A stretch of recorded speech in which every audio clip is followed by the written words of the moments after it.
کیا ارادہ ہے، کب تک کراچی پہنچ رہے ہیں، اور یعنی مقصد کیا ہے کہ ابھی آپ کراچی پہنچیں گے، وہاں جلسہ کریں گے اور پھر آپ کا مارچ اختتام پذیر ہوگا، ایسا ہی ہے؟ کراچی انشاءاللہ 6 تاریخ کو پہنچیں گے ہاں اور یہ ہماری جو عوامی رابطہ مہم کی پہلی کڑی مکمل ہوگی. اچھا اور اس کے بعد انشاءاللہ دوسری کڑی کا اعلان کروں گا. اچھا اوکے، سلسلہ یہ جاری رہے گا. وہاں پر وہ کہہ رہے ہیں کہ آپ 6 کو کراچی پہنچ رہے ہیں، وہ 8 کو اسلام آباد پہنچ رہے ہیں، اور کہہ رہے ہیں کہ دیکھیں ابھی ہم نکلے ہیں 2 دن ہوئے ہیں تو پیٹرول سستا کر دیا ہے 10 روپے، اور ابھی سے جو ہے وہ ٹانگیں کاپنا شروع ہو گئی ہیں. دیکھیں اب یہ تو ناسمجھی کی بات ہے.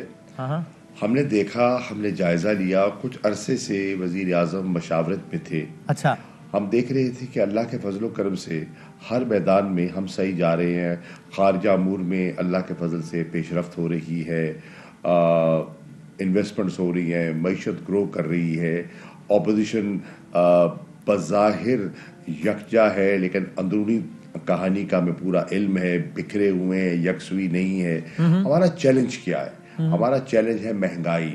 اس مہنگائی پر ہم نے توجہ دینی ہے، اور اس پر ہم نے توجہ دی. ہم ایک پیکج تیار کر رہے تھے جس کا وزیر اعظم نے اعلان کیا. سادہ بھی بڑا اچھا اعلان ہے ویسے یہ. کہ آپ نے کہا کہ پچھلے کچھ دنوں سے سوچ رہے تھے، لیکن اگر پچھلے کچھ دنوں سے سوچ رہے ہوتے تو پچھلے کچھ دنوں پہلے تو 12 روپے کا اضافہ کیا ہے. تب یہ تو نہیں ہوتا کہ سوچ رہے ہو کم کرنے کا اور اضافہ کر دیا ہو. اس لیے یہ تاثر اپوزیشن بنا رہی ہے کہ یہ حالیہ پریشر کا نتیجہ ہے. جی بادامی صاحب، 2 پوائنٹ آف ویوز تھے. ایک پوائنٹ آف ویو تھا کہ تیل کی قیمت مزید بڑھ سکتی ہے کیونکہ یوکرین کے کرائسس کے بعد مزید دباؤ آیا ہے، تو ہم نیچے کریں تو کیا ہم اس کو سسٹین کر پائیں گے. اور دوسرا پوائنٹ آف ویو یہ تھا کہ دیکھیے، ہم نے لوگوں کو ریلیف دینا ہے. جو متوسط طبقہ ہے، جو دہاڑی دار ہے، وہ اس وقت صحیح معنوں میں پریشان ہے. اور وہ ہم کیسے دے سکتے ہیں؟ مہنگائی کہاں سے کم ہوگی؟ انٹرنیشنل پرائس تو ہم کنٹرول کر نہیں سکتے، نہ گیس کی نہ تیل کی، لیکن ہم نے اپنی ترجیحات پر نظر ثانی تو کر سکتے ہیں. اچھا ہم نے اپنی ترجیحات پر نظر ثانی کرنے کا فیصلہ کیا ہے اور کہا ہے کہ لوگوں کو ریلیف، پہلے تو جو لانگ جسٹیشن کی ہمارے پروجیکٹس ہیں اس پر سے ہم کچھ ری پرائورٹائز کر کے پیسہ ری اپروپریٹ کریں گے بغیر قرضہ لیے. ہم یہ پیسہ لوگوں کی ریلیف کا لیے استعمال کریں گے، اور اس کا اعلان وزیر اعظم نے کیا. دیکھیے ایک مضبوط اسٹریٹجی ہے. کیا کیا ہے؟ تیل کم، ڈیزل کم، بجلی کا ریٹ کم، بلا سود قرضہ کسان کو، پڑھے لکھے نوجوان کو انٹرنشپ کا پیکج، آئی ٹی کی ریلیف، انویسٹمنٹ کو ٹریک کرنا، گروتھ کے مومنٹم کو جو 5.37% اچیو کیا ہے اس کو مینٹین کرنا. ٹھیک ہے. اکانومی کی جو ریکوری ہے، سرمایہ جو ہے اس کو اٹریکٹ کرنا، انویسٹمنٹس کو پروموٹ کرنا، ریجنل ٹریڈ کو، کنیکٹیوٹی کو بڑھانا، یہ ہمارا ایک مربوط پلان ہے. اچھی بات ہے، اور اس پلان سے انشاءاللہ پاکستان کو اپنے پاؤں پہ کھڑا کر لیں گے. اگر اس کے ثمرات بھی سامنے آئے، اچھی بات ہے. ویسے زیادہ ضمنی سوال، آپ نے کہا کہ ہم نے خارجہ سطح پہ اتنا اچھا پرفارم کیا ہے.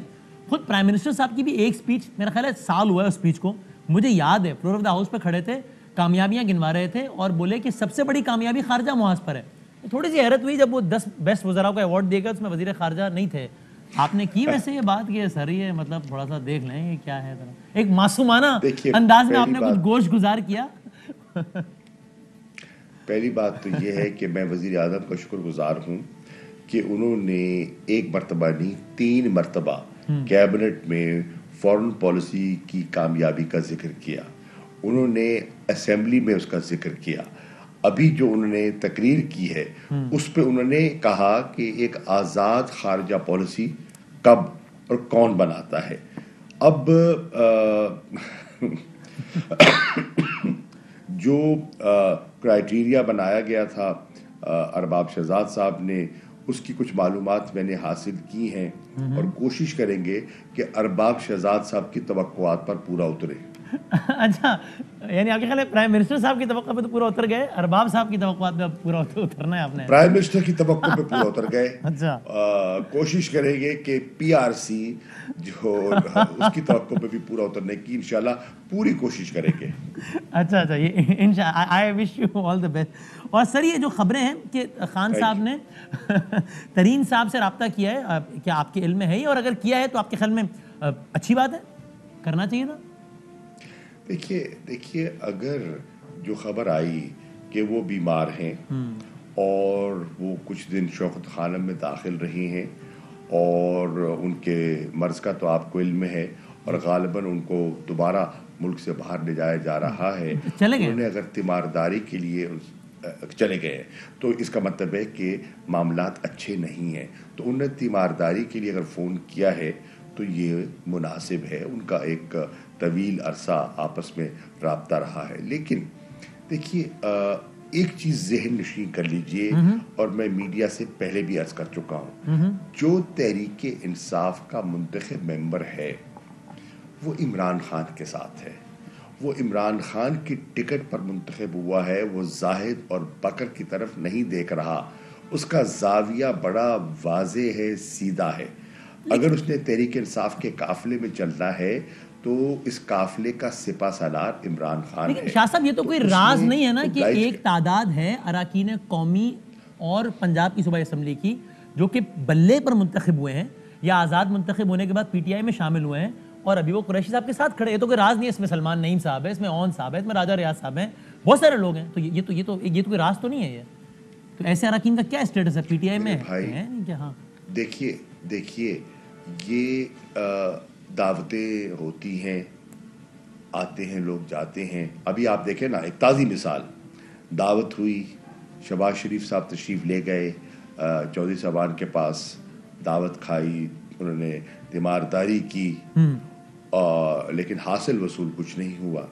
اور انہوں نے آج کیا کہا, انہوں نے کہا جہاں کھڑے تھے وہیں کھڑے ہیں, اپنی کمٹمنٹ کو. تو آپ کے خیال میں اسی طریقے سے ترین صاحب کے ساتھ بھی جو لوگ اس وقت کھڑے ہیں, جب وقت آئے گا تو وہ ان کا ووٹ بالیقین پی ٹی آئی کی طرف ہی ہوگا؟ وقت آئے گا نہیں, وقت اچھا آلریڈی پی ٹی آئی کے لیے ان کا ووٹ. ابھی جب دیکھیے اسٹیٹ بینک کا جو بل آیا, کیا ان صاحبان نے ووٹ نہیں کیا؟ بجٹ میں بھی پنجاب اسمبلی میں ووٹ کیا. کس کو کیا؟ صوبائی پنجاب میں. صحیح بجٹ میں ووٹ کیا, فائنینس بل پہ ووٹ کیا, اسٹیٹ بینک پہ ووٹ کیا, ان سب حضرات نے ووٹ کیا. مجھے اب بھی یقین ہے کہ مروت ہوتی ہے, رواداری ہوتی ہے, وہ نبھائیں گے, ووٹ عمران خان کو کریں گے. ویسے ترین صاحب سے اگر سیاسی روابط بھی بحال ہو جائیں تو یہ اچھی بات ہے تحریک انصاف کے؟ دیکھیے مسئلہ یہ ہے کہ روابط تو سیاست میں بحال ہوتے رہتے ہیں, لیکن پی ٹی آئی کی جو ورکر ہے اور پی ٹی آئی کی جو قیادت ہے, اس کے بہت سے دوست سمجھتے ہیں کہ جو پچھلے دنوں میں چینی کا سکینڈل آیا اور چیزیں آئیں, اس میں اتنا ان کا ایک بوجھ اور لائبلٹی بن گئی ہے, اور پارٹی نے ایک اتنا موقف لیا ہے. اگر آج اور پھر انہوں نے کیا کہا کہ میرے جہاز کا رخ کسی طرف ہو سکتا ہے, تو اس سے ہو سکتا ہے پارٹی کے بیانیے کو دھچکا لگے. تو ٹھیک ہے, یعنی ہوتا ہے پھر پارٹی کے لوگوں, یا پھر ہو سکتا ہے کہ پھر تاثر یہ لگے کہ کل تک اتنا جن کو ذمہ دار ٹھہرایا, بوقت ضرورت مصلحت ان کا ساتھ لے لیا, ایک شاید اچھا تاثر نہ آ جائے آپ کے خیال میں اگر روابط بحال ہو تو؟ جی میں سمجھتا ہوں کہ اس وقت دیکھیے جو آپ کا کارکن ہے نا, کارکن نے ان کو عزت بھی بڑی دی, ٹھیک ہے, اور جب انہوں نے عمران خان سے جدائی کی تو کارکن اتنا اس کا دل بھی ٹوٹا, مایوس بھی ہوا. تو آج کارکن جو ہے وہ غالباً میری رائے میں شاید اس کے لیے ذہنی طور پر تیار نہیں ہے. اور یہ خود تحریک انصاف کا حصہ ہے ابھی یا نہیں ہے؟ میں سمجھتا ہوں کہ اس وقت وہ گو بگو کی صورتحال پہ ہیں. اچھا, کچھ عرصہ پہلے کہتے تھے کہ میں ہوں, لیکن اب کچھ خاموش ہیں. اب وہ دیکھیے انہوں نے مختلف جگہوں پہ رابطے بھی کیے ہیں. اب وہ رابطے وہ بیل سرے چڑھتی ہے کہ نہیں, وقت بتائے گا. لیکن تحریک انصاف نے تو انہیں کچھ پارٹی سے نہیں نکالا نا, تحریک انصاف کی طرف سے تو ایسا کچھ نہیں ہے. ہم نے تو کچھ بھی نہیں کیا.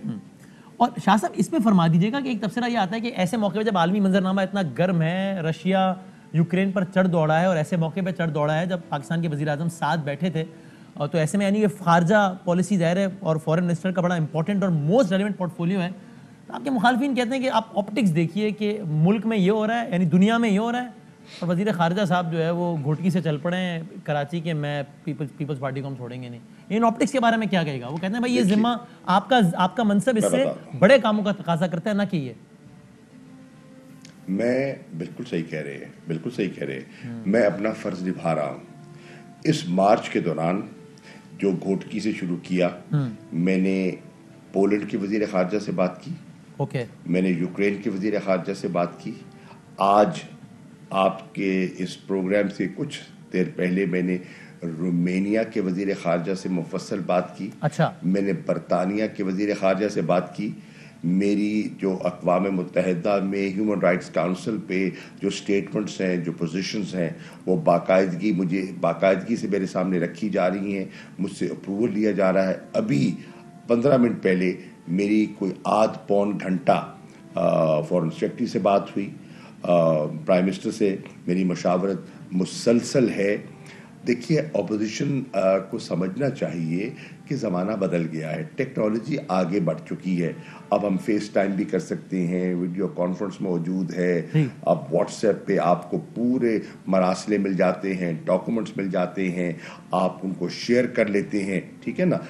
ہم نیو یارک میں بیٹھے اپنے مندوب سے رابطہ کر سکتے ہیں, تو اگر نیو یارک میں بیٹھے اور جنیوا میں بیٹھے اپنے سفراء سے ہم مشاورت کر سکتے ہیں, تو گھوٹکی سے یا نواب شاہ سے دفتر خارجہ مجھ سے رابطہ نہیں کر سکتا. آخری سوال پھر طارق بشیر چیمہ صاحب اور میں اپنی ذمہ داری نبھا رہا ہوں. طارق صاحب بس میں ایک میں آیا سر, آخری سوال یہ کہ وہی اپوزیشن خاص کر کے پیپلز پارٹی یہ کہہ رہی ہے کہ قریشی صاحب ایز اے متبادل پرائم منسٹر اپنے آپ کو وہ کر رہے ہیں. اس بات پہ کیا آپ صرف ہنسیں گے اس پہ؟ یہ دیکھیے, یہ ہمیشہ دیکھیے یہ بکھلاہٹ کی نشانی ہے.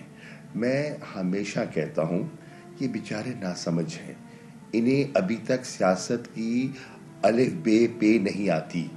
اس وقت تحریک انصاف کا جو بانی چیئرمین ہے نا, وہ ملک کا وزیر اعظم ہے. اگر کوئی سمجھتا ہے کہ وہ اس کو ریپلیس کرے گا تو یہ اس کی سیاسی ناپختگی ہوگی, اور وہ کسی اور جنت میں رہتا ہے. پھر میں وہ لفظ استعمال نہیں کرنا چاہتا. بالکل, he is living in a fool's paradise. ہاں رائٹ, احمق ہو گیا. Sir thank you very much, بہت شکریہ.